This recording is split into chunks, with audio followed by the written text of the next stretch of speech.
рибу дай. Kad me mama moja pogleda, trsko ona oče, ja bacim mamac. Ja ću mamac njozi, ona meni odnozi. Slobodno li je разбираш? Slobodno бе, сей па ти. Joj mamac, njozi, ona meni knozi, joj. Добре, и шо сега, Блажо, разбираш? Шо? Нищо шо. Нищо, сега че правим дресура. Каква дресура, бе, разбираш? Каква дресура? Ти рибите вчера ще ги фанат, че и тренирам така от тавчето сами да се преобърнуват. Таманко, че дойде овде, от оваа страна и она реш печена коя и так от тавчето тука само да рипне. Това е дресура, бе, па ти. Значи и аз по овоя ще го гледам, можем да заключим от тия ствари, денеска не довагаш со мене, разбираш. Не довагам, бе, Ристо. Шо да правам сега? Всекой ден по 10 кила ги вадам сега. Ако дойдам и денеска со тебе, 10 кила че извадам, вие от вчера, че ми се смърдат. Па трябва ли да се изеде това? А ти па шо си запнал?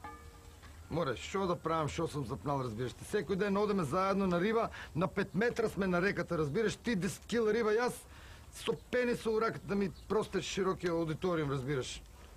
Ти просто, ама немoj tako... Всеки ден, шо е това, некоя магия да не е, бе, аз знам, шо на 5 метра сме. Ти вземеш, туреш мушичка и аз иста мушичка турам.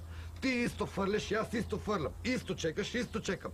Исто с раката цък коло направяш, разбираш, и аз исто цък ще направя. Ти риба и аз пенис, разбираш.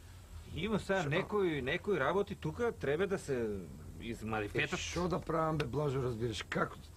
Че ти го кажем, марифето, ама да останем и го нас. Абе, нека уста не отварям, разбираш. Види сега. Нас абая кажа, че станеш ти, с жената едно кафице се напиеш и после, че вземеш това прибор осве, че излезеш оламилш от тата останато. Пред да тръгнеш по риба, жена ти така малко по газо трябва да я удреш, за заро да ти тръгне. Да плесна, ма? Удреш жена ти по газо и той више и фърли вади после. Одма одам, Блажо, разбираш. Одма и да одеш, одам. и да одеш. Хайде те чекам я и со свежа риба. Ja vacim mamac, ona meni knozi, ja njozi.